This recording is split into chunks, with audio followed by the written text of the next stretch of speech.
Welcome, everybody. I am back here in the Fandom Zone. It is I, General Zod, and you guys are here for another spectacularly intellectual conversation here on Fandom Zone Talks.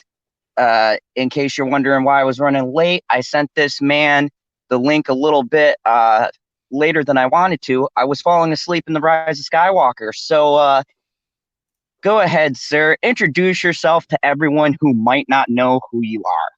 Well, hello. My name is Odin's Movie Blog, and I allegedly have a YouTube channel and allegedly have a movie blog. Has not been confirmed nor denied. I'm a huge fan of film and television, and actually professional wrestling of all things as well. And I've been doing a lot of coverage of box office numbers, especially with The Rise of Skywalker. Just did a video about how there is a chance that this film will not reach $1 billion at the box office, which should be interesting to see.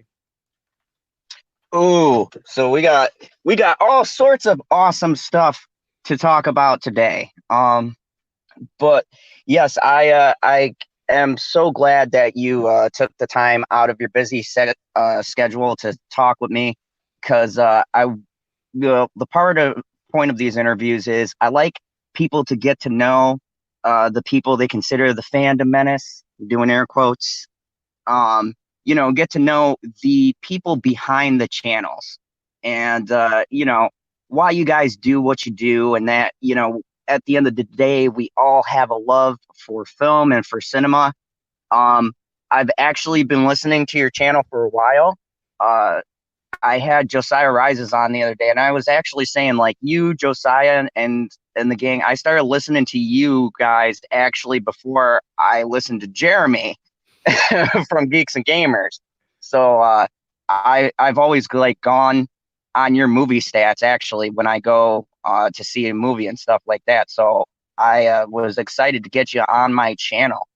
So before we dive right into it, I wanted to get a little bit of a breakdown. Like, how did your channel start? Because I know you worked in the theater. Mm-hmm. So did you kind of want to start a channel from there, or was it something you saw that made you mad, or? So basically, it comes down to the fact that in high school, especially, I became a giant movie buff. I was at the theater every single weekend, seeing movies, not just once, but twice, three times, films that I never would have wanted to see on my own multiple times. But because I had a lot of friends and different groups that wanted to see them, I ended up just joining along. I was always the movie guy. I was the one that planned these events out, and it's just where I love to be. It was like a comfort zone for me. And ever since then, I've always loved film. I've loved talking about film. And so once YouTube became a very popular medium and a lot of people started to do reviews on YouTube, I got huge into, people like Chris Tuckman, Jeremy Johns, John Flickinger, who I'm now friends with, of all people. And I just started to watch their videos and I was drawn to their content. And I thought, hey, I kind of want to do this, but I'm kind of don't know where to start. Will anyone want to listen to what I have to say? I have no idea. And it was around that time, about 2 years ago, that I started, because almost 2 years ago, where all of a sudden I discovered a tiny, small channel called Geeks and Gamers. It was not nearly at the level as it is now, but it was actually, not that large when I started watching it. And I saw this dude, Jeremy, just speaking truth to power, just not caring what anyone else thought, just speaking his raw emotions. And I said, oh, people actually want that? People actually, because I was seeing all the people that I followed and they were very meticulous. They broke things down, and they were ordinary people too, but they definitely felt more professional in a lot of different lights. And so I was seeing this one guy who was he was like a regular everyday dude. Jeremy was just this regular guy. And I said, oh, people actually want to do that. And so it was because of his coverage of Star Wars, because, he was talking about, Solo: A Star Wars Story, and still talking about The Last Jedi and what that film meant. And that's what got me passionate about it. So that was like the push. So everything else I mentioned was like the building blocks to where eventually I started to make a channel. But it was Jeremy's content that kind of pushed me over the edge to actually start one. Yeah, I remember watching the car video, and actually I had started from Harry Potter, because I was a huge fan of that. I went to see that abysmal Crimes of Grindelwald, or Yeah. whatever. And I remember just being so pissed off because of the things that were hinted that contradict the story that I had literally, I was one of those people who sat outside and waited for the books. Yeah. Like, I was that guy. And And I lived in New York, so I had friends from the street, so I'm like sitting there trying to hide from my friends, but I'm out in the cold waiting. they're like, hey man, we gotta go out and see this movie. I'm like, yeah, I'll be out there later. They're like, what are you doing every Friday on these dates? I'm like, don't worry about it. But I went to see this movie and I was like, this is terrible. And then I'd been watching you guys for a while, and then I don't know how I stumbled on it, but Jeremy was talking about, just go out there, and if you got something to say, no matter what you have to say, even if it's a phone, just go out there and say what you have to say. So, I can understand that feeling of seeing someone and you're like, yeah, that's what I want to do. And I like the fact that each of you guys seem to have a different, unique way of delivering your stuff. So my question has always been, and I know you've broken this down on a few videos, but for someone who might not have seen them, how did you come up with the formula for some numbers that get pretty close to what the box office is going to be? Yeah, so that actually started very early on because I started doing just random videos. I remember one of my first official videos on the channel, and it's still up, was a video about John Campea and his comments about Solo: Star Wars Story. And I started off just trying to do news, and I was basically a copycat. I think that's how a lot of us, kind of start. Is you say, okay, what's this person talking about? Oh, I want to talk about that too. And I kind of have a different perspective and I have my own thoughts on that too. So it's not you're copying word for word, but you're saying, oh, that's an idea I kind of want to talk about. And then eventually over time, I started to look at the numbers because when I started doing my channel was just when the Solo: Star Wars Story was starting to, get ready to come out in theaters. And a lot of the talk was about the box office. And I kind of just got obsessed with it. I said, oh, these numbers are very interesting. Even though I've always hated math. Math was always my worst subject in school. I've always hated it with a passion. I never thought I'd ever have to use it in my life. And sure enough, now I do the box office breakdowns every Sunday for Geeks and Gamers, and I do a lot of box office videos for my channel. But I started just to look and I started to notice patterns and I started to do research. And that's when I found the 60% of what studios get back.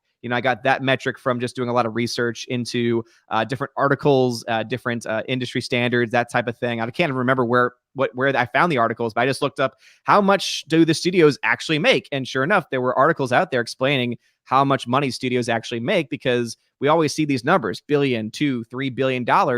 How much of that do they actually get? They can't get all of that money. And sure enough, that's when I found out about marketing costs and production costs. And I started to say, oh, I can do this math. Wait, this makes sense. This is basic, in some ways, basic math in a lot of ways. And so I started to look into it. And then eventually I said, you know what? Let me look into this a little bit further. And so once Solo came out, I started to look at every Star Wars movie and doing some comparisons. And I said, what's interesting?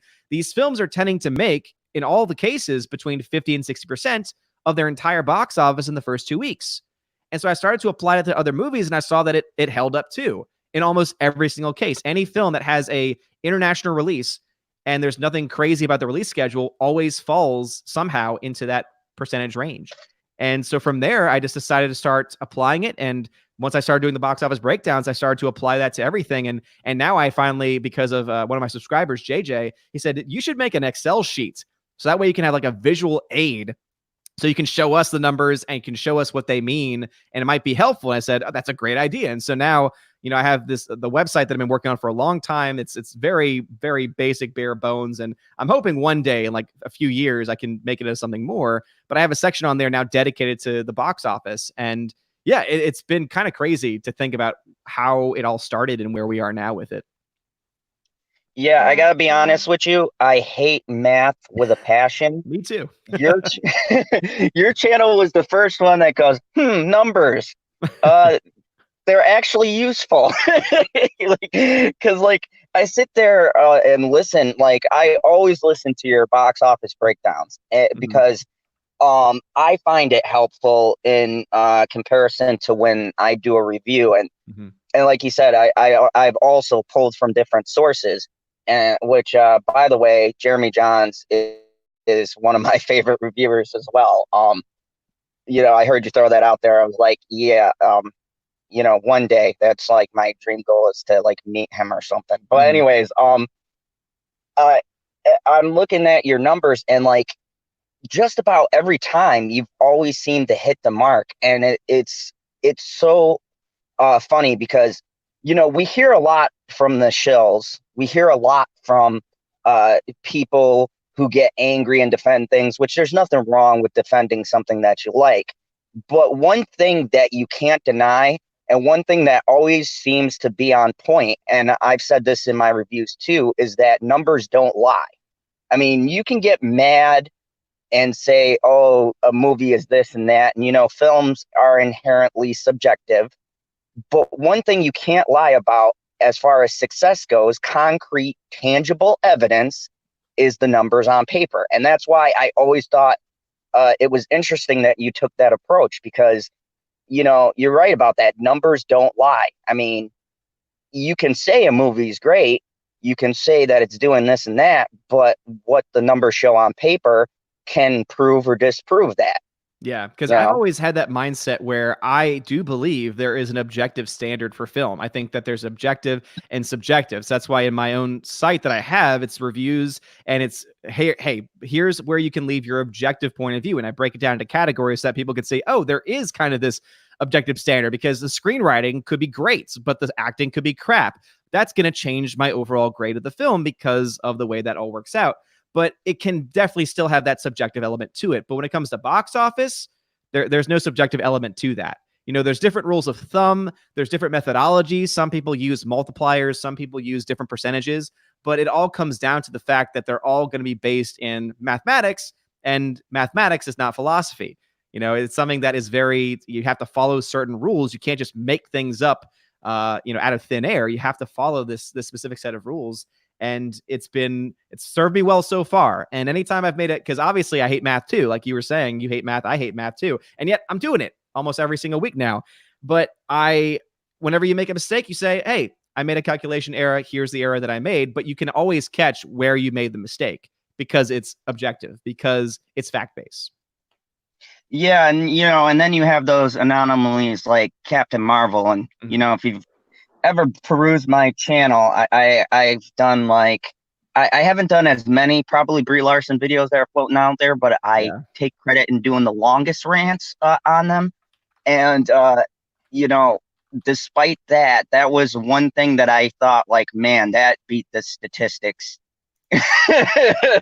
like big time. So I mean, I could see where it's definitely not always the case. In some things you have other forces that come into play, and I was super excited because there's intricacies that I wanted to get into, and I was talking about this on my channel the other night. Like, for instance, how much do you think marketing plays into a factor when you're talking about a movie's success? Like I've said that sometimes off of a poster you can turn a person on or off depending on how that looks to grab their interest. I mean, posters, TV spots, trailers. How much of that do you think factors into the buzz? Or do you think in this age, no one really cares anymore based on how well some of these horrible movies do? I think that it plays a gigantic role. And the great example that I always like to put out there is a movie called Live, Die, Repeat, or a movie that you may have heard called, oh my goodness, there's two names for it. And that's why I'm already now Edge of Tomorrow. So Edge of Tomorrow with Tom Cruise was also known as Live, Die, Repeat. And there were different posters with different titles, and they were never clear on what it was. The trailers came out, and the trailers sucked. The trailers were very uninteresting. And that movie flopped. That movie actually lost money, even though it was almost every person I followed's favorite movie of that year because it was a good film. Another great example, Dredd, the remake with Carl Urban. The trailers for that movie completely sucked. No one went to go see it, which is why there hasn't been a sequel. But that film was a great film. Most people consider that to be the better of the Dredd movies. And it was more, for people that read comics, I'm not one of them, but a lot of people have said it was much more accurate and much more respectful to the comic for the source material. So absolutely, it plays a gigantic role in it. And also the cost that they spend on it also is a very important factor as well, because as we all know, that's the one metric that's the hardest to predict because we are usually given production budgets. We're never given the number for the marketing. It's all just rule of thumb. It's all just industry standard of oh, most people tend to spend this amount of money, multiply it by 1.5. That's how much money is most likely totally spent. But that's an estimate. That's not a actual raw number. And so absolutely, the amount of money you spend on marketing is crucial, but what kind of marketing it looks like is also very important as well. And I find the most fascinating thing I find about watching your movie breakdowns is the fact that I always wonder, okay, you hear that a movie's a success, right? Or at least if the media likes it, they'll say, oh, critically acclaimed, blah, blah, blah. You've been doing this for a while. How much of what we get as the total the movies made do you think is accurate, and how much do they keep behind closed doors? Because I noticed in your movie when you were, or your newest prediction for Rise of Skywalker and the thing in China, I was curious as to how much do you think that Disney will keep from the general public, and like how much do you think will be like public knowledge, and are they going to claim it as a success and maybe tinker with the figures, or will it be something people will be like, no, they spent this much and they definitely did not make this much back? I mean, how much control does the studio have over these numbers that we see? Not much. So that's the biggest thing, is that people think that these numbers are just what the studio claims that they've made. But there are so many people keeping track of these metrics that you do have a number that the studio releases, but then you also have numbers from sources and you have numbers from other aggregators as well. And so because of that, the numbers that we get on usually Monday morning is when they become official, are pretty accurate as to how much money the film actually made. We always hear a lot of, for Captain Marvel, some people said, Disney's buying seats, but there was never really any proof. We don't have any receipts of them actually buying any seats outright. We can talk about how Disney definitely, for most of their releases, basically binds the hands of any theater owner into making them show their movie so many times. In fact, I think in South Korea, I think there's a lawsuit against Disney right now because of apparently violating antitrust laws or something to that effect, because they basically told theaters that they had to show the movie so many times, and it basically took over most of the theater's time slots. And so that's something that Disney can do. That's something that Disney has control over, because Disney can give their movie to whoever it is they want to give it to. It's their movie. But when it comes down to it, when it comes down to the numbers that are released publicly, I don't buy into this is what they say, but the number was actually this. The only time that can ever really be said is when you look at production cost and marketing cost, because marketing cost is never released. So they could claim it's whatever it is they want to claim it. So we can believe or not believe that.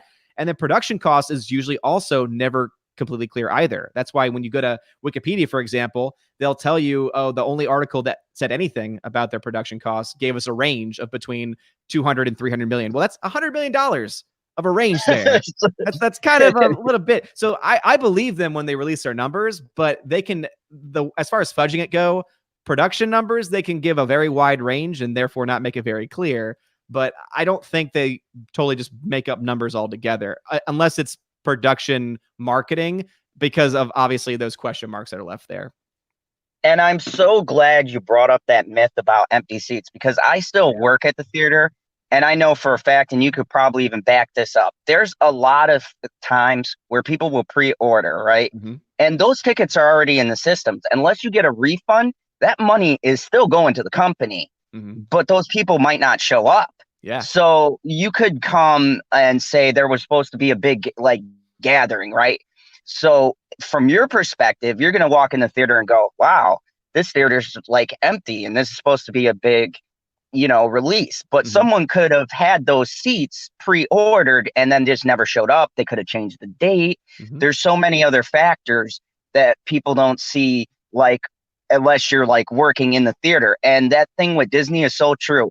So, well, also, every market's different too. Not every market's going to go gaga for every film. That's why there are people that legitimately, when they show the photos of the empty theaters, I believe them. I say, no, your theater at that time probably is empty. But think about another location at the same time is probably sold out. And so Yep. when you take that into account, you have to realize that just because there's a few empty theaters doesn't mean the movie's flopping or that the numbers are fake. It just means that in that region, it's not performing as well. Now, I think that if you look to trends, like the people I trust are the ones that say, well, I go to the theater all the time, and for Force Awakens, this is what every showtime looked like. This is what it looks like now. That tells me, okay, there's obviously been a shift. So that is a person that I'll listen to. But if someone's just claiming, oh yeah, all these numbers are coming out, but not at my theater, well, okay, then it's not happening at your theater. Doesn't mean that it's not happening at all. Yeah, because there's a lot of factors like where I live alone. There you got 3 different theaters. 2 of them are major ones, big, nice, exclusive theaters, and then mine, which I hate, and we need a remodel so bad, God. But anyways, but like people only come to my theater if the first 2 theaters are packed, right? So like Force Awakens had a lot of overflow, so our theater was fuller than normal, and also too, because I get a little bit ADD here, but with Disney pushing certain things, did you know, and this came in from my company, they released a statement saying that employees could not go see the movie for free. We had to pay. We were not allowed to use our passes. Oh, after its release? Yep. We have to wait till Oh. January 23rd. That might be new. I'm not going to ask what company because I used to work for a company, so I can say I used to work for AMC. And for us, we got to see Disney films after they were released. The big thing that Disney did, so I do believe that that's true though, because that I wouldn't be surprised if that's a newer phenomena, because that wasn't like that when I was working at the theater. But one thing that they did do was they were notorious for having the latest releasing keys in history, to the point where their keys, because everything's digital now. For anyone that doesn't know, everything's digital now. So you get the hard drives early. You get the hard drives like week or two in advance, because you need to upload it into your system and then put it on the projector. And that can take a lot of time because these are, gigabytes upon gigabytes of data. But you can't play it just because you have the file. You need something called a digital key. And they don't send those keys out until sometimes the day before. Disney was always notorious for releasing those keys at 3 a.m. The day before it released, sometimes in the afternoon, the day of its release, which is kind of cutting it close, especially if the key has an error and it doesn't work. But yeah, it was amazing to me that they would, and that's what made fans, or rather employee screenings, difficult. And in fact, according to the rules, they even said that technically speaking, only general managers and supervisors could actually go to those screenings, even if they did happen early. Because does y'all theater offer y'all's employee screenings early before a film comes out? Certain films. Yeah. I am surprised I got a pre-screening of Rise of Skywalker, but that what I didn't know was it pretty late? It was like midnight. Yeah. I was so tired, and then I was tired and angry. Yeah. After it was done. So I'm just like, because I knew like everyone was going to be doing them, and then those stupid review embargoes by YouTube, so I had to wait. And I can't ever judge it, so I just wait for one like major person to release their review, and then I do mine. But I was like, I'm sitting there waiting, and like you said, Disney always gives us their keys late. Like our first showings are on a Thursday at 6 p.m. And sometimes we don't get the key till like Thursday morning at 3 or at 10. I think the latest one was like 3 in the afternoon, and we're sitting there going, oh my God, we got 3 hours. If this thing doesn't work, there's going to be a lot of angry people. Yeah, absolutely. Because Disney films, as we've seen for the box office, are the only movies that really sell tickets nowadays, sadly. So yeah, a lot of mad people for sure. So, I mean, it's just crazy how these things go. So like, that's the things, like when people hear these things, like I do hear things that the companies do, but it's not so much like the buying of seats and stuff like that. It's just like the little things, like being an employee, being able to get a free movie. Now, not everyone could make the private screening we got. So they're thinking, okay, well, I can go to my theater or see it free, because you get to see it movies free at our theater, or you go to another one and give them your associate's pass. And then my girlfriend sends me a text and she's like, guess what? We can't use our passes or see Rise of Skywalker free. I go, what do you mean? And I'm sitting here at our big theater because I think I'm getting in for $1.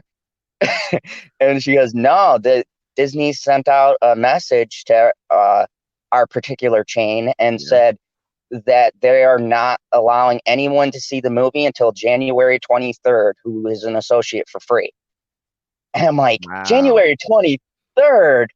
Like, the movie's going to be out by... I mean, I know January is around the corner, but... Yeah. Well, luckily for us, the whole movie was basically spoiled on Twitter, etc. So...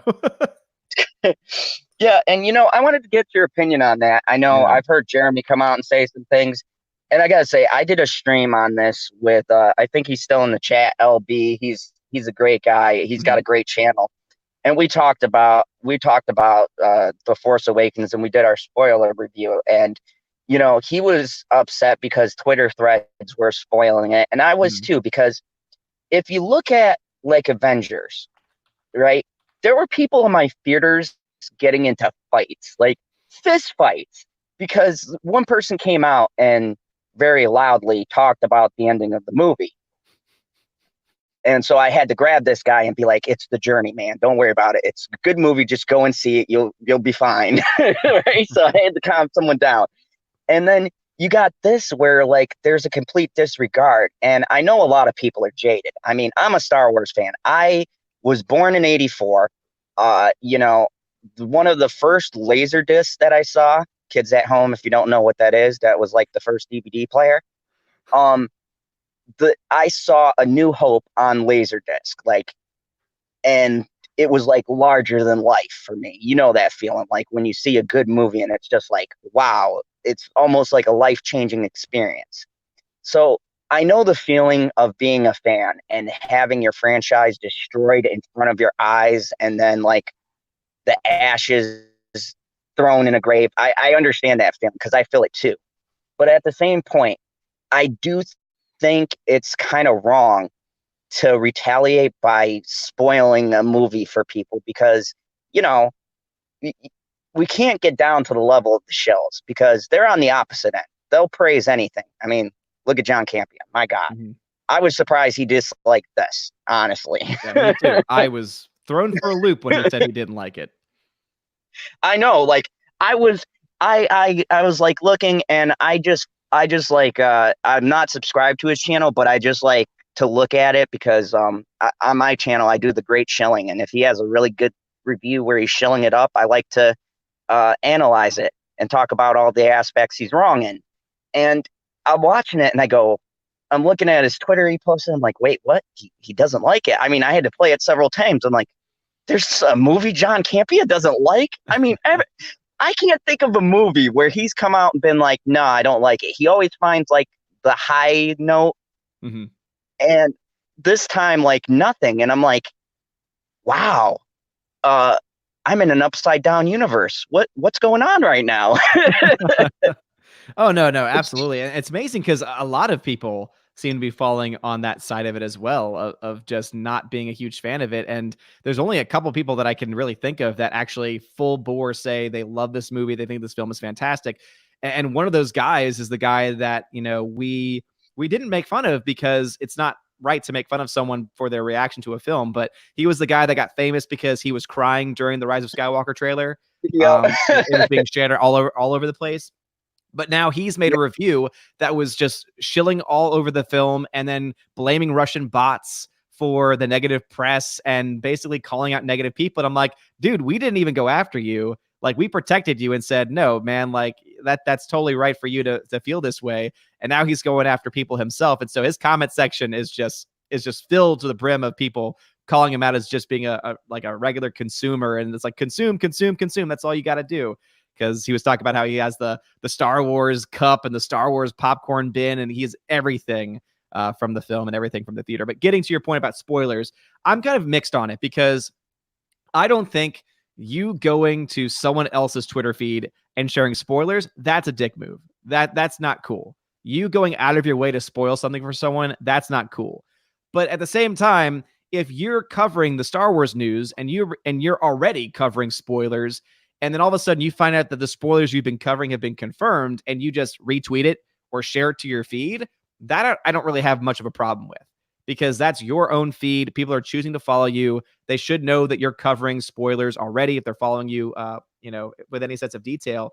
And if they don't want to know anything, then they shouldn't be on the social media for that week anyway. If I honestly knew there was a Marvel film coming out, and I didn't want to know anything when I was actually into Marvel, I didn't want to know anything about it, I would be saying, all right, I'm not getting on social media at all, because I don't even want to have a chance of something being spoiled for me. So I'm in that mixed bag where if you go out of your way to spoil something, no, that's not cool. I will, go out of my way to condemn that every single time. But if you're just retweeting something on your own personal Twitter page, that I don't personally see that as big of a deal, for me at least.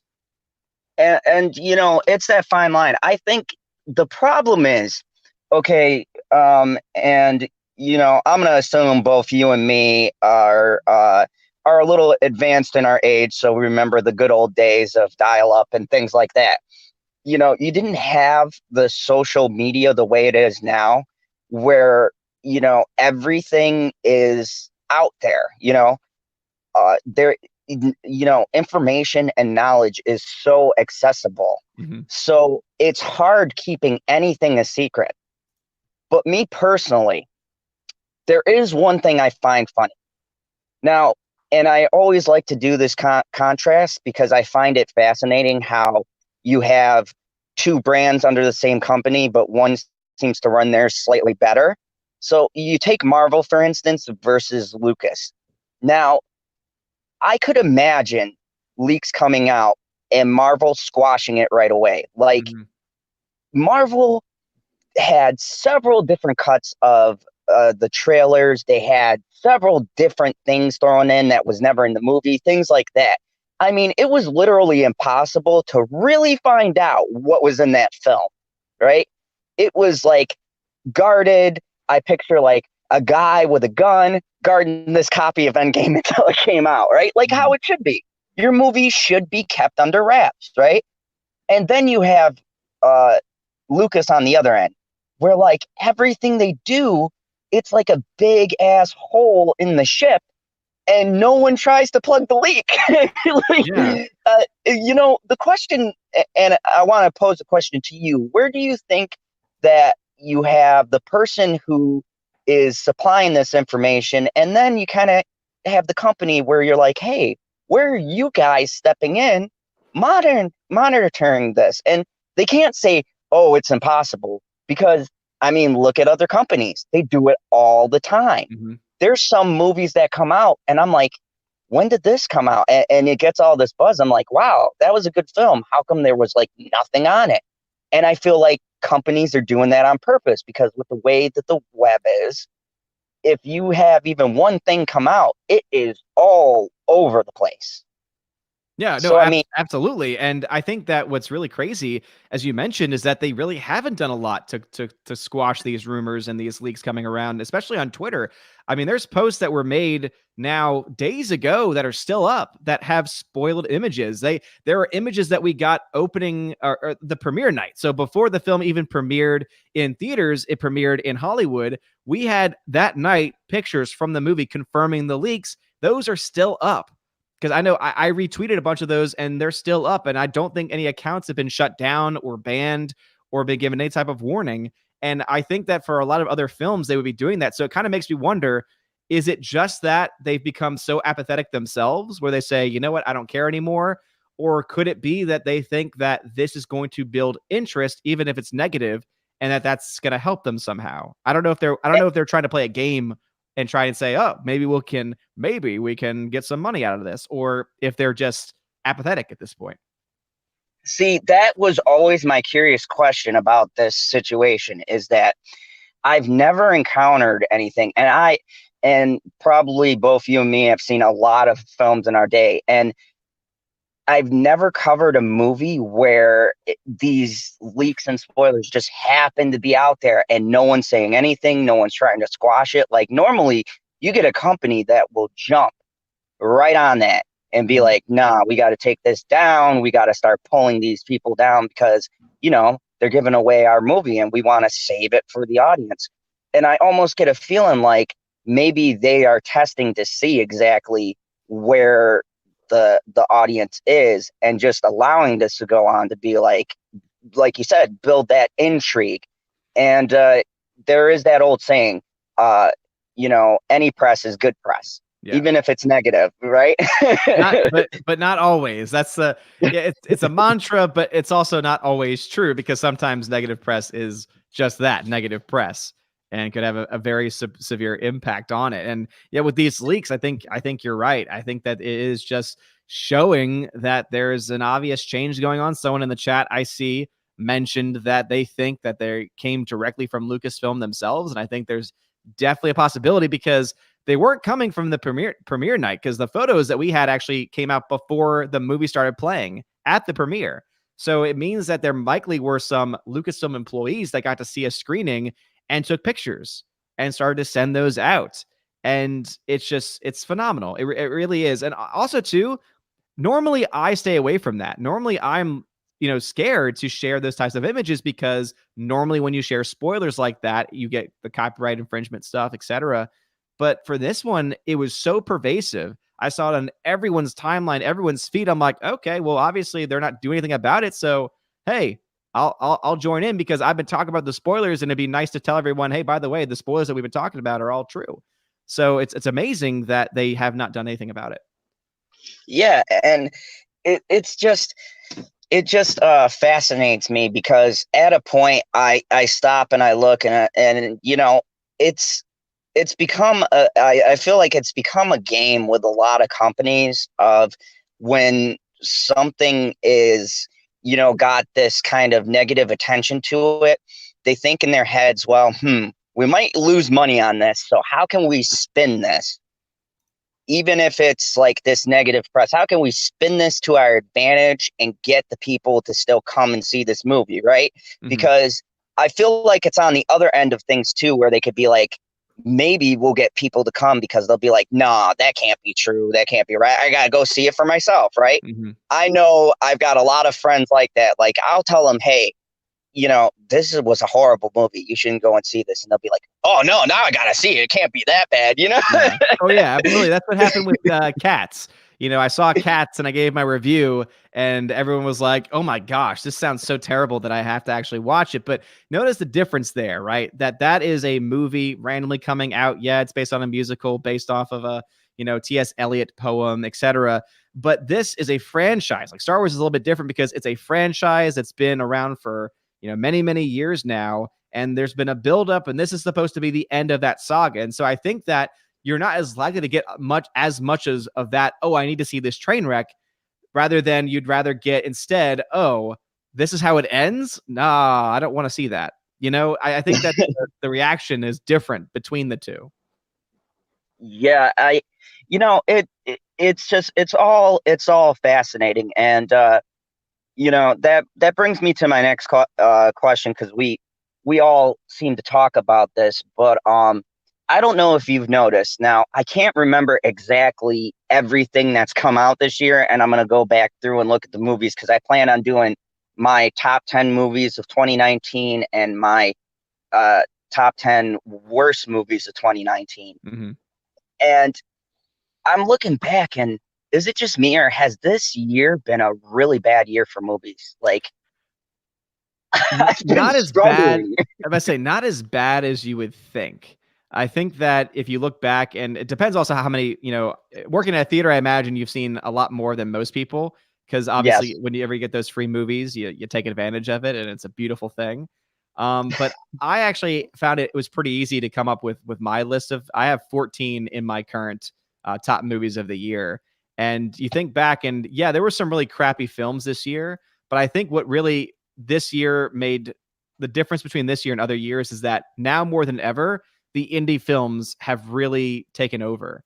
It used to be where we would love all of the big budget films and maybe a couple of the indie films, but now I feel like most of the films that came out were movies that had like sub $100 million budgets in a lot of ways. Obviously, Joker is at the top of my list right now, because absolutely. That film was fantastic. You got films like Parasite that was low budget but fantastic. Once Upon a Time in Hollywood which was a little higher budget, but fantastic. John Wick 3, Irishman, Ford v Ferrari, Alita Battle Angel, Doctor Sleep.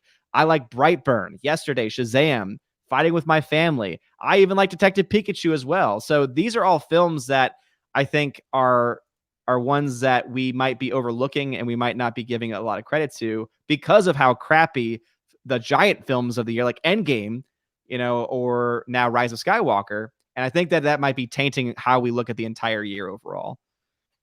Yeah, I think what hits me hardest is that I've gotten fatigued at this end of year because, okay, you and I have been following movies for a while, and normally January is the month where they release all of these big budgeted, crappy films, right? Where or films go to die. It's like I say, Yep. January is where films go to die. So people, if you see January releases, let me tell you right now, you got a 50-50 shot. Yeah, Dr. Dolittle comes out in January, and something tells me Dr. Dolittle will not be good. So, so I mean, you got, normally you got that they like front load terrible movies, but it's just to me, and maybe it's because Star Wars is taking over to December, but I look, and normally December has some pretty decent films or a holiday film here and there that comes out that kind of, gets me up in spirits. It used to be Star Wars I look forward to. But I mean, and now it's been a weird December because I've just seen like all the movies that have come out, and I'm just like, ugh. Like, The Good Liar was pretty good, and the ones that came before, but I mean, it felt like they released a lot of these good movies during October, November, and then December just had nothing. Like, I had talked about this before with what Rise of Skywalker was coming over. It boggled my mind that more movies didn't try to go for this December slot. Like, this is a prime time. And if people don't know out there, December is a great time to release a movie because you have Christmas and you have families and you have people who are going to bring all of the kids and stuff to go see a movie. So it boggled my mind why a lot more companies didn't try to challenge Disney, especially you don't have a Marvel movie releasing. So I would have thought there would have been a lot more competition against Rise of Skywalker, but I looked at the movies and there was like nothing. Wait until next year, because next year is going to be the odd year. There will not be a Star Wars film coming out. And because of the Avatar films being pushed back, there will be no Avatar or Star Wars film, meaning there will be no giant, big budget juggernaut coming out. Unless Marvel tries to slip into December release, which they might have, but not near Christmas time, I wouldn't think. You're looking at a prime time where a lot more big budget films might actually get released. So next year will be the year for that, I think.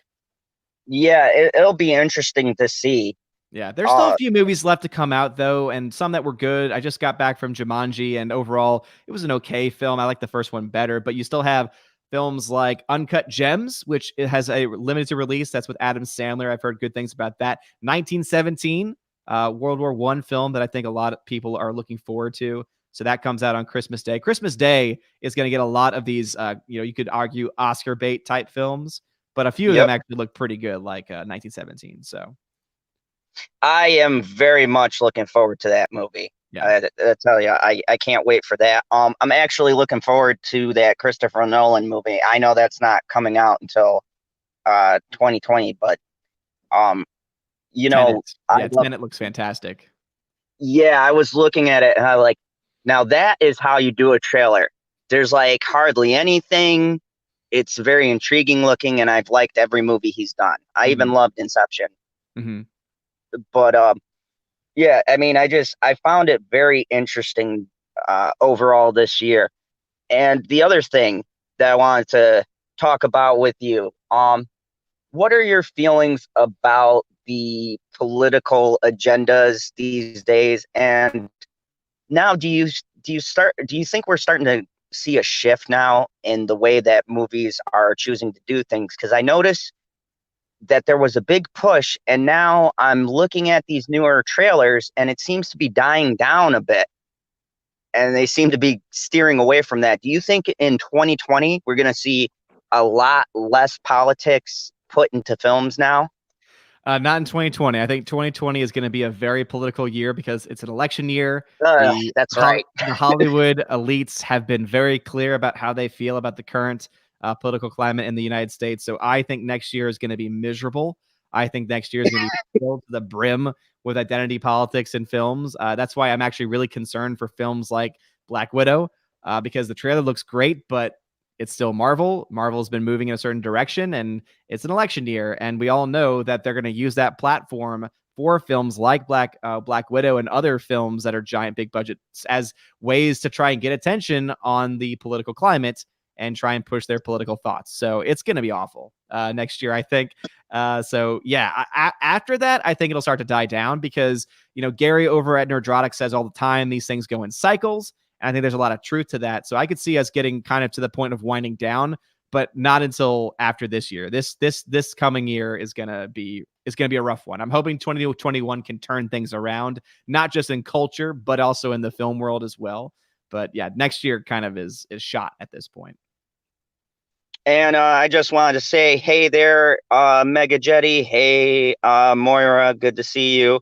We got some people here in and out of here. Thank you, everybody. And also, not to shamelessly plug myself, but if you happen to pop in and you haven't been here before, hit that like button. And if you like this conversation, hit that subscribe button. Shameless plug over. Anyway, always got a shameless plug, man. Always got to. I like, I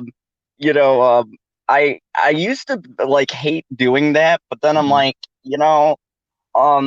I do like to have people watching, so like that's like I'll see a bunch of new faces, and then I will also be like, hey, I should probably tell them to stick around. We got great stuff, but yeah, I forgot, I follow politics, but I've been so out of the loop because of, this YouTube life is crazy, and I instruct martial arts and I work at the theater. So my life is a little bit busy. Mm-hmm. So I've had to like catch up during this break. And, I didn't even think about the election season is going to be horrible on movies. But let me ask you something, because there's a myth that goes on that I feel like sometimes people feel like between your guys' channels that you're always bagging movies. So what to you, do you think that every movie you see with a female-led character is just going to be an agenda fest? Or do you give a movie a fair shot and you look at it and then you go, well, let me see from a movie perspective, did the character have an arc? Do they have a reason for being, this powerful? Do you look at things like that? Or do you just look at a movie and go, oh, there's a female in it, it's going to be an agenda fest? Oh, that's definitely the perception. Oh, there's a female in it? That means they're going to hate it because they're sexist. No, of course not. I mean, it depends on the trailer. The trailer is always, to me, going to tell you what direction the film is going to go in and what is likely going to be the motivation. For example, Captain Marvel. The trailer for Captain Marvel made it very clear, okay, they're trying to hit us over the head with the fact that it's a female lead. And so we looked at that and said, this is stupid. This is nonsensical. It seems that that's what the film is going to be about. But on my list of films of 2019, of my top favorite films, 2 of them have female leads. One of them, Alita Battle Angel, which is one of my favorite films of this year. And the other one is Fighting with My Family, which stars... Yep. Which is a wrestling film, which I personally love. It stars Florence Pugh, who plays Paige, and it tells the story of her family's life. So those are both 2 films that I thoroughly enjoyed and loved because they had great characters. Yeah, I don't care about, and I say this all the time, I don't give a damn what the race or gender of the person on screen is, as long as they're doing their job. As long as I'm not being preached to and I'm getting a good film with great performances, that's what's the most important thing to me. And as soon as any film, whether it's a female or male-led film, starts to go political, I'm done. I'm out, because I don't go to a regular drama or comedy to be preached to. If I want to be preached to, I'll go to see a documentary, because that's what documentaries tend to do. But yeah, there's that mindset out there that we hate all female-led movies, but that's just not the case. It's not true at all. And I think that there's something that people are forgetting, and it's what I do when I do my reviews, and when I'm, because I might jump on different streams and talk with different people. I try to break it down from like when I was in school, my favorite thing to do was creative writing, and I still do poems and short stories. And I go by the principles of writing, right? What did they tell you in class? Well, the basis of writing is there's a beginning, middle, and end, right? There's characters, and then there's character arcs. So when you're watching something, and what critics should do, which they don't these days, which is why we do it, is that they're not telling you exactly what makes the character so awesome. Let's, for example, take like Captain Marvel, right? Mm-hmm. Look at her arc. And then you have to ask yourself, okay, does she have a low point where she starts? Then there's the rising climate, right? Like a hill. So the rising action, this is the trials and tribulations that your character is going to face. This is the things that define them and that we appeal to or we don't appeal to. And then you get to your high point, which is your climax, your rising action. And then you have the slope, which is the declining action or the decline, right? Mm-hmm. And within those, the character should have learned a lesson, they should have grown, and they should have changed from where they started. So if you watch a movie where you have a character who starts like in the middle and doesn't move at all, then that is what we're talking about when we say like Mary Sue's and things like that, like a Ray or something like that. If you have someone who starts out strong and they just get stronger and there's no good reason or rhyme or trial or tribulation or even a challenge for the character, then that's not good character building. That's just lazy. And I think that's where people confuse like how reviews come off, because they're like, oh, well, how can you hate it? Well, it's the fundamental basis of writing anything. You have to have a beginning, middle, and end. You have to have a beginning that makes sense and an end that makes sense to your beginning, right? So where you started, it all has to come for full circle. And your characters have to grow and develop and learn lessons. If they don't, that is the definition of a poorly made film. If you start with a character being an asshole and you get to the end of the film and they're still a jerk, right? And they've learned nothing and they haven't grown and they're still doing the same things they did at the beginning of the story, then that's a terrible character. Yep. No, absolutely. Because that's not how people work. Yeah, people have to grow. Characters have to grow. If you get the same beats, the same performance, the same just general plot points throughout the entire film, and nothing changes, then yeah, the end by the end of the film, you say, why did I just waste my time watching a character do nothing, not change, not go through any type of process? That's why Captain Marvel was so bad, was because she was powerful in OP at the beginning, she was powerful and even more powerful in OP at the end. And it was done in a way where the performance that was gotten out of Brie Larson was just not good. It was boring. It was bland. And that's something that even people that liked the film even agreed with, saying, oh, it was a very bland performance. We know that she can do better. And I was one of the persons that actually defended her a little bit, because I said, you know what? Even though this film sucks, and even though I think that what she says outside of her films is stupid, I can at least respect the fact that I think that she is a talented actress. If she's given a good director to work with. But yeah, I think you're absolutely right there. And I think that it comes down to the fact that when we're critical of a film, our mind is not, is there a female lead? Okay, now I can talk about it. It's no, let's look at the film. What's going on here? Why are these things happening? Is it going to be giving us a story that's worth my time or not? And, you know, it's kind of a funny thing when you do this, because you got a lot of people who will want to hear your opinion, right? Mm-hmm. And I'm sure because you got a heck of a lot more followers than I do, right? But or a lot more people that watch your channel. But you always get that one person when you say that one thing about the movie where they'll adamantly argue with you about it. And it's like, just think about when you were back in school, right? When you were learning the basis of a story, or think about any story that you love. Why did you love it? Why any movie that you love? Why do you love it? Because you connected with the characters, because somewhere in that story, they do something that you can identify to real life. And it's not saying that every movie has to be realistic to life. That's not why you go to movies. You know, we like to see fantastical things, but it still has to fall into the realm of good storytelling. And that's the problem with the movies today. You know, and I was saying, there's nothing wrong with having messaging. I mean, if you go back to like movies like Apocalypse Now and things like that, right? They all had messages in them. Some of them were political. I mean, some of them were outright protesting the Vietnam War, but it wasn't the messaging that made the film. It was the acting and what the movie was about. The messaging was underlining and subtle. And if you were looking for it, you could find it, but it didn't overtake the movie. The characters and the story were still put first. Yeah. And that's the issue with movies today. The story is putting it on the back burner. They just think you could throw a bunch of 3D crap into a movie and that you can make stuff explode and, oh, it's shiny.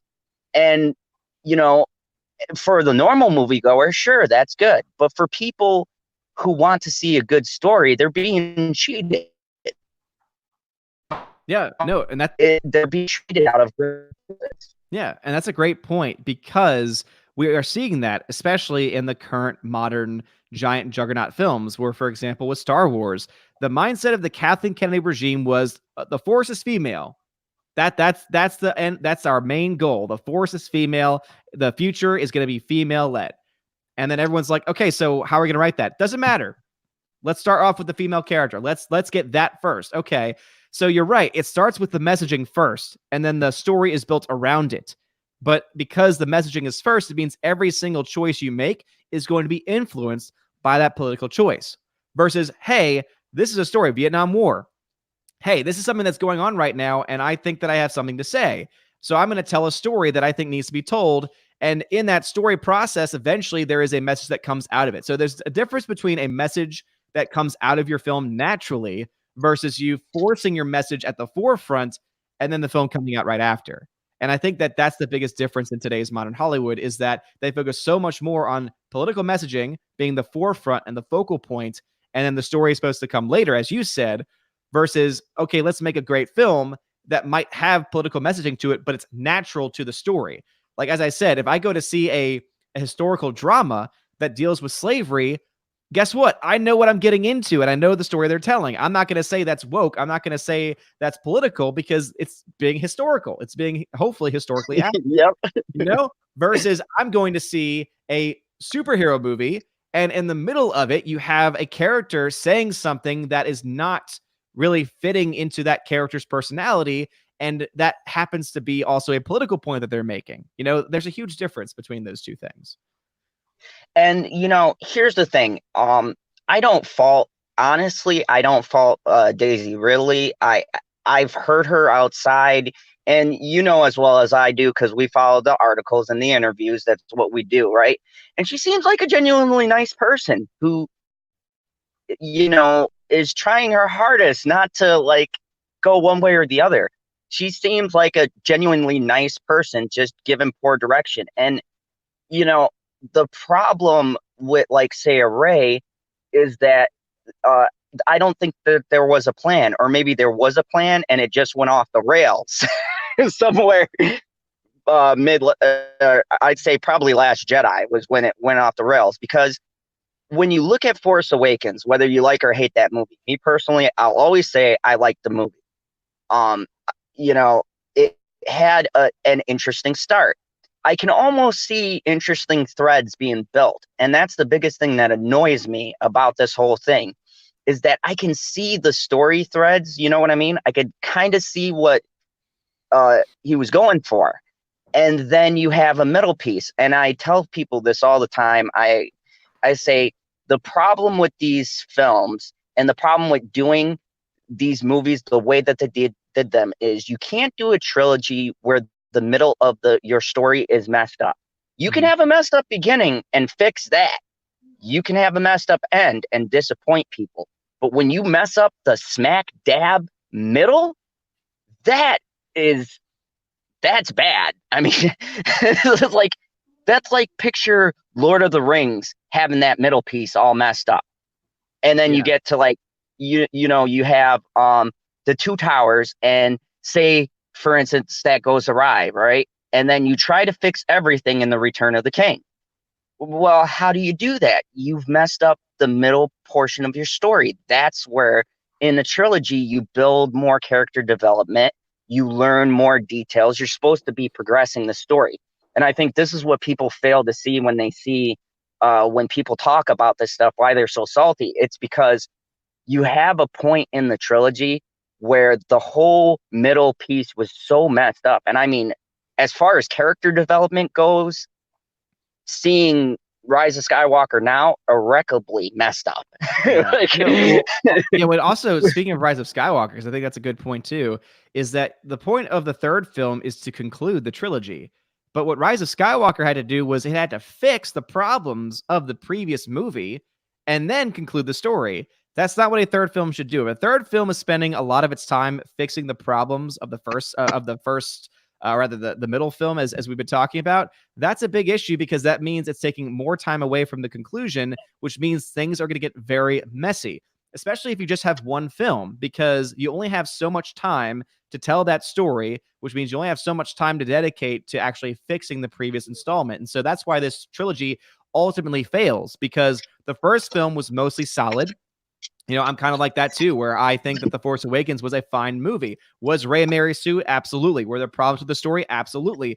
But it was a fine starting point that could have been picked up and could have been fixed in the second film, that could have made more sense by the second film and then given us a logical conclusion. But instead, Rian Johnson took the entire thing off the rails, decided to basically restart the series with his own ideas.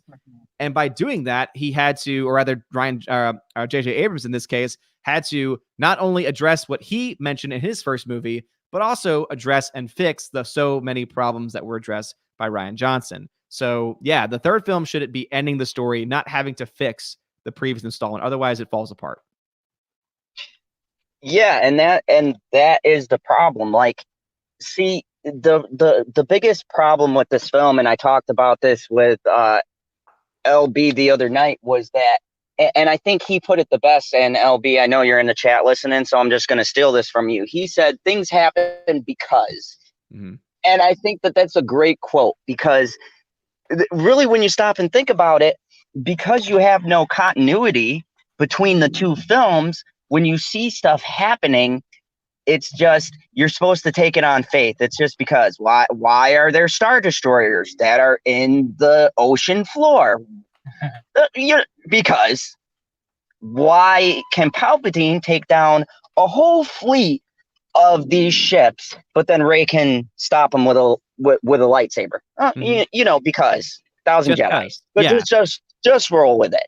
Yeah. And in some movies you can do that. In some movies you can suspend your disbelief, you can suspend your belief, and you can just buy into everything you're seeing if it's done well. But when you've gotten to the point now where, because of a middle film, The Last Jedi, where you basically have to explain everything and you choose not to, that's what's creating all these problems. Because as you mentioned, where did the Star Destroyers come from? How do they all now have planet-destroying technology? None of this is explained, and these are important things that have to be explained if we want to buy into the story. If you want me to believe that this is the direction that you always had intended, then you better have it make sense. But if it doesn't make any sense, then I'm just going to believe what personally I do believe. They didn't have a damn clue what they were doing with this trilogy. Yeah, which is the problem that I felt, because there's two problems with the way that you go with this. Is that, one, this breaks continuity from your original trilogy, because if you have that Star Destroyers fitted with a Death Laser, why not just do that in the beginning? Why go through the trouble of making a giant Death Star? That just gets rid of that. If Palpatine was alive, me and LB talked about this, and he brought up a point I didn't think about. What about his age? Like, it's been established certain races age differently, but my understanding was Palpatine originally started as a human, right? A human being who mastered the ways of the Sith. So if you track the timeline of his age, he'd be pretty old by the time you get to now, where we are in Rise of Skywalker. So he was all decayed in that machine was keeping him alive. And he was already old in the original prequel trilogies, and then he was older in like New Hope and Return Strikes Back and Return of the Jedi. So I mean, even the age doesn't track well, which I said, with how everything was messed up, why not just go with Kylo Ren being the villain? Yeah. Why not just run with that? People are already going to be mad no matter what, but at least do something that makes sense. You had a villain in Kylo Ren. He killed Snoke. You could have repaired that thread by just saying, yeah, he decided he's just going to do stuff, and then make him the villain that Rey has to face. But to throw a redemption midway is a really strange choice. And that's the problem for me with this movie.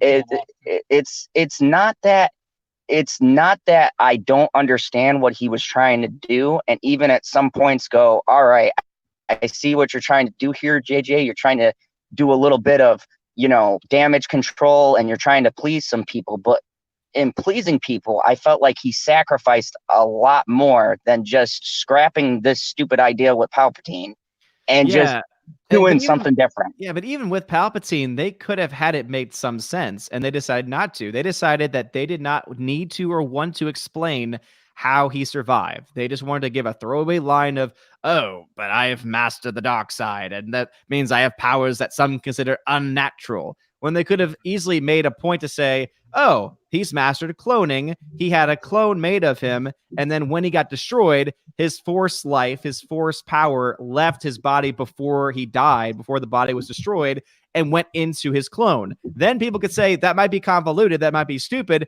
but hey, at least it makes sense. Instead, they decided to give us nothing, and so now we have to try and fill in the blanks, which I'm sure that in some novel or comic book that comes out after the fact, which is stupid, the fact that they do that maybe they'll try and explain it then. But we're left in the movie thinking to ourselves, wait, why should I care or believe that this is actually happening in the canon when it doesn't match everything that's happened previously? Exactly. And the irony of the whole thing is that they want to go, oh, the canon, throw that out. We're not using it anymore. And then when problems like this arise, you got to read a comic. No, I don't. You made a movie. Why are you telling me now that to get the story I should have gotten in a 3-hour movie, which, by the way, folks, I saw 3 times. Yes, I know. I'm just a masochist. Why in a damn near 2-hour and some change movie can't you tell me everything? And you're like, no, you got to go to the comic book. You got to read this story. And then you got to read this story. And then finally, when you rewatch the movie, it all makes sense. No, that's garbage. Tell me what you're supposed to tell me in the first place. Then you don't tell these 15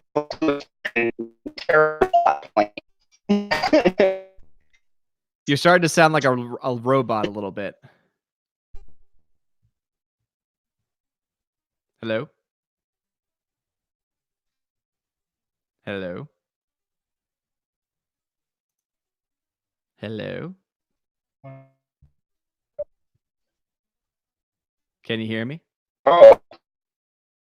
Hello?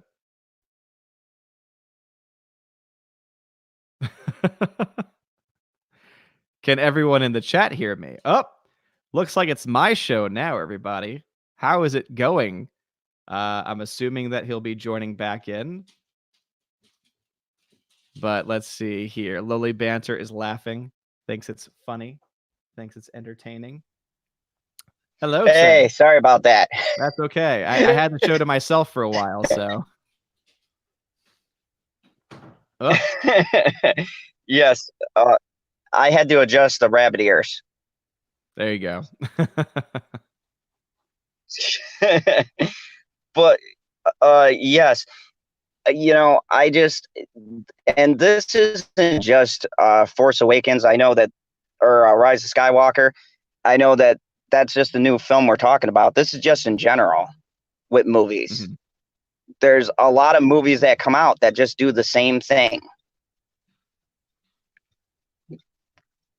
Yeah, no, yeah, absolutely. I think that what we're seeing right now, what it all comes down to is we're seeing a story that was half-baked or possibly not even baked at all, and it's finally coming to fruition. And I think that enough of the audience has now been burned. If they weren't burned by The Last Jedi, I think this is burning them. And I think that it's going to end up leading to a loss of interest and ultimately a loss of money as well. But we'll have to just wait and see on that. Yeah, it'll be interesting. It'll be interesting to see. So, going to something positive, and I've always been curious about this. Do you think that Joker will get a sequel? Um, I do and I don't. I think that both actually work in my head. For one, I just don't want there to be one because I think it works fine as its own individual film. However, if they did make one, financially it makes sense. Creatively, if they're able to get the same people on board, it would make sense to me as well because I think there is more to tell.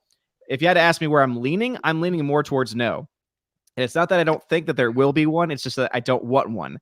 And I think that because you've had Joaquin Phoenix coming out and saying that he had no plans to be a part of a franchise, and if I'm going to believe anyone, it's going to be Joaquin Phoenix's understanding of the events, then I honestly think and hope, for that matter, that it stays that way and that we only get this film. And if they want to connect another movie to this universe, that's great. I have hopes. I don't think it's going to happen right away, but if they somehow have Matt Reeves' Batman connected to this universe, even if it's at the very end that they have this reveal, that would be really cool. I would be totally okay and fine with that. But other than that, though, I don't really think I really need to or want to see a Joker 2, to be honest. Yeah, I kind of fall into that camp myself, and I was thinking a lot about it. And I'll be honest with you, Brightburn was one of my favorite movies too, and I felt like they took that kind of notion when Brightburn came out, and they were like, yeah, you can do an R-rated, mature, not necessarily superhero film, but more supervillain film, and make it work. And I thought Brightburn was a fantastic movie. Yeah, no, absolutely. And the reason why I liked it so much was because it turned the genre on its head. And when a film does that and does it well, then that's always going to be a film that I'm going to be a lot more drawn to. So Brightburn is a film where they could technically also make a sequel to that as well. But I hope they don't, because I think Brightburn just stands fine on its own. You do have a weird sequels coming out soon. Like, for example, you had A Quiet Place come out about a year or two ago, and that film was fantastic. And now they're doing a sequel to it.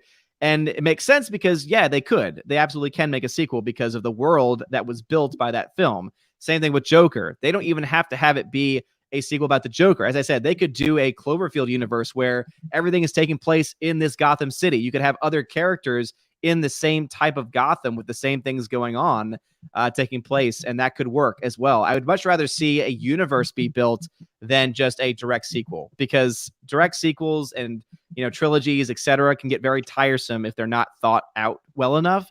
And so if instead we get a world being built with these characters, that I think would better serve the overall story in general.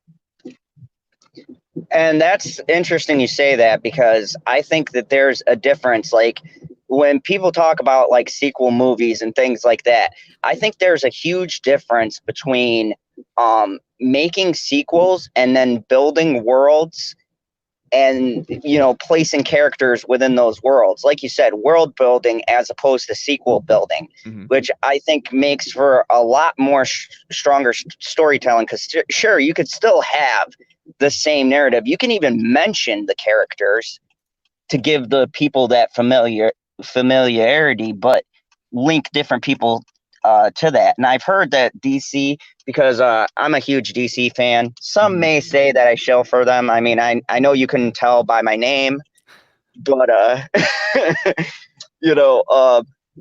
think that it would be cool. They were talking about doing like a DC Black Label where they do these R-rated narratives, but they make a more mature universe. And I think that would be great, because it would be something different that Marvel is not doing. Marvel is leaning the Disney route, right?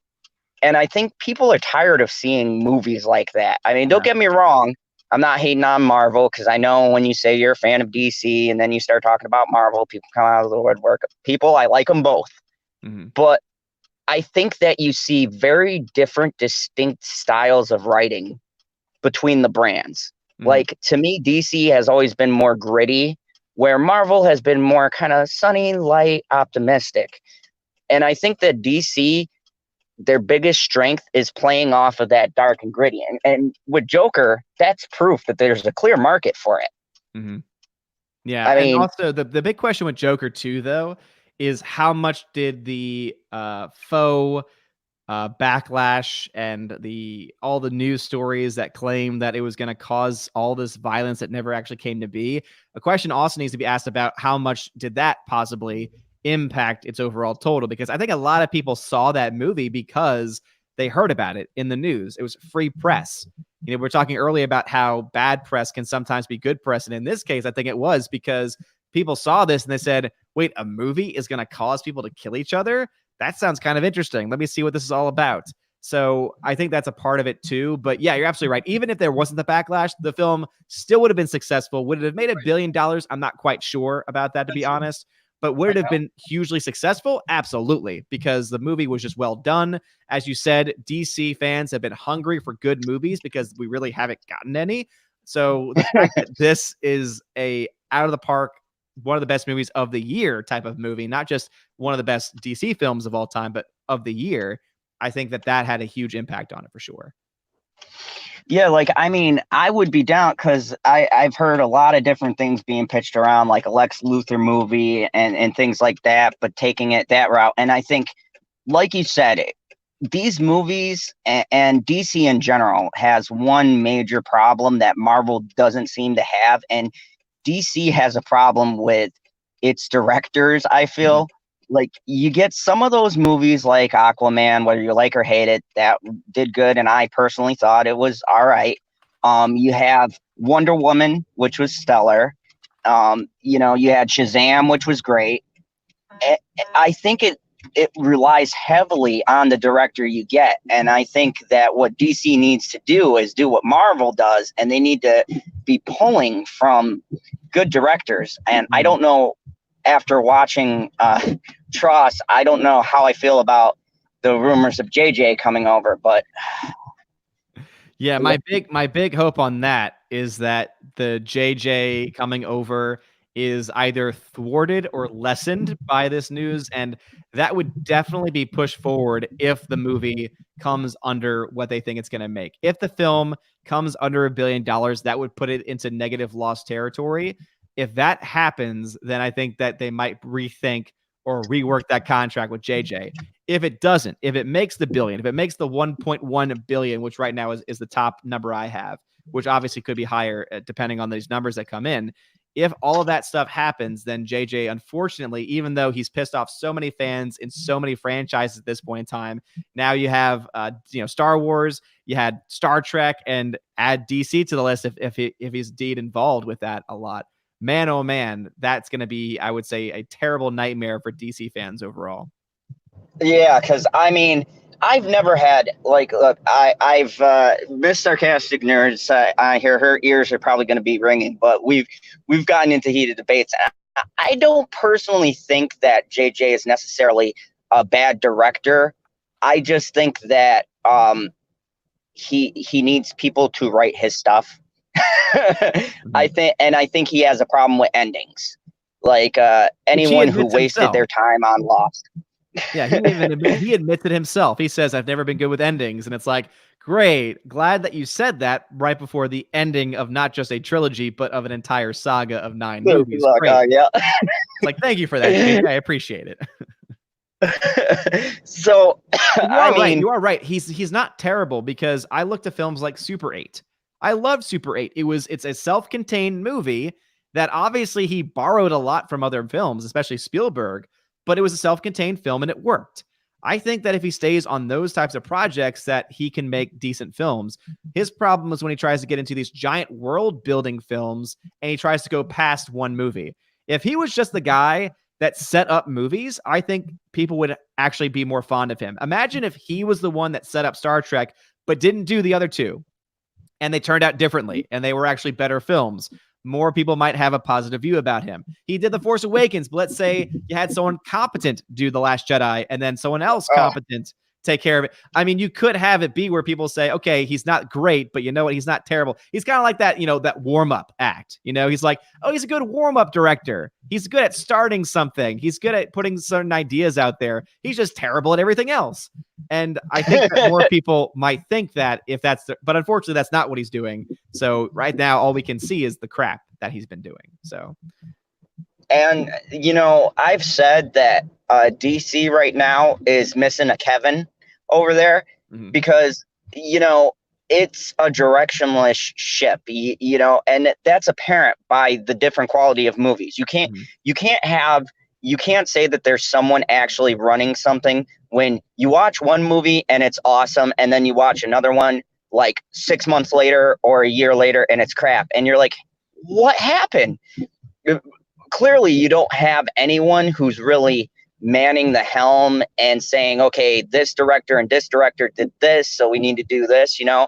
You just have a company that's trying different things, and if it works, then they go with someone else and they try the same thing but a little bit differently, and then it doesn't work. So I think you need someone steering the ship. I'm just praying it's not JJ, because Yeah. but then again, maybe he's better at just telling people like, hey, this director's good. Let's look at this. Okay, this looks good. Maybe he would be good in that role. Yeah. Who knows? Yeah. He's an enigma. He is. And I think people rightfully aren't confident enough to give him a chance on it because he has failed so much and because he has destroyed so many franchises now at this point, even some that he's created himself. So I think that people are rightfully very hesitant to want him to run anything.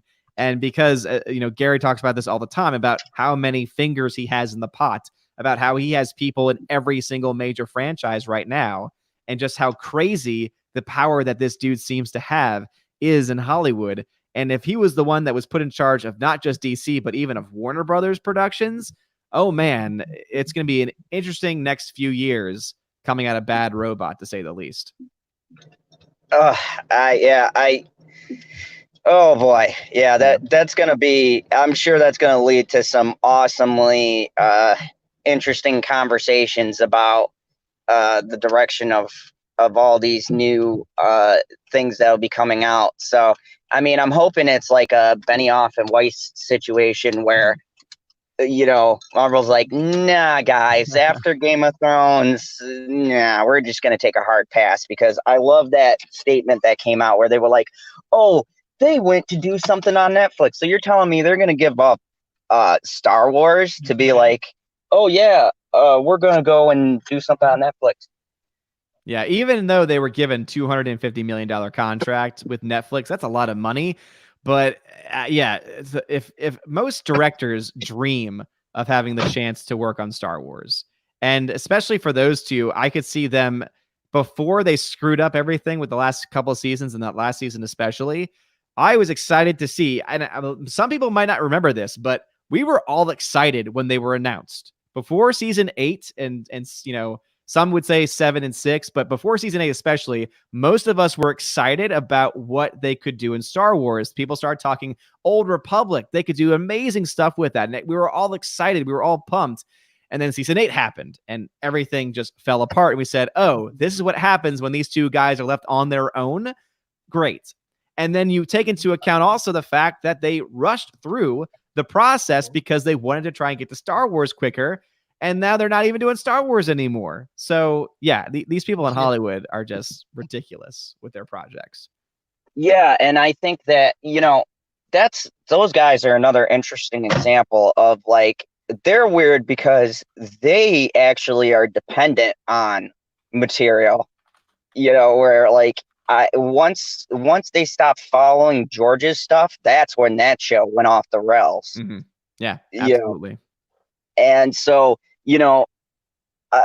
I would have been curious to see what they came up with, but then again, there was that note where they were like, oh, you can't use the stuff from like Old Republic and things like that. And then you're talking about, oh, they got to create something that probably wouldn't have turned out very well.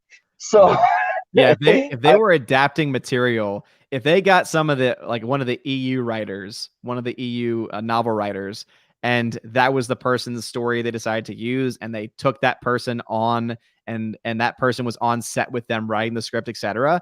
I think they could do a pretty great job with that, because if they're adapting something that someone else is writing, look at the first like 3 seasons of Game of Thrones. Those 3 seasons are fantastic. So they obviously have some level of talent, just not creatively. Just not when it comes to creating their own ideas. Very true. So I know you're busy. You're a busy man, and you got some stuff you probably got to do. But I really appreciate having you on the channel. So I'm gonna wind things down. Thank you everybody who's been coming. I've had 10 people consistently watching, so thank you. I know it's a Saturday afternoon, and there's probably a lot of stuff going on. So I appreciate you guys all coming by the channel. But sir, do you have any final thoughts for the audience, and then let them know about any cool new videos you might have coming out? Well, first off, thank you for having me on. This was a very fun discussion. All I can say is please make sure you smash that like button.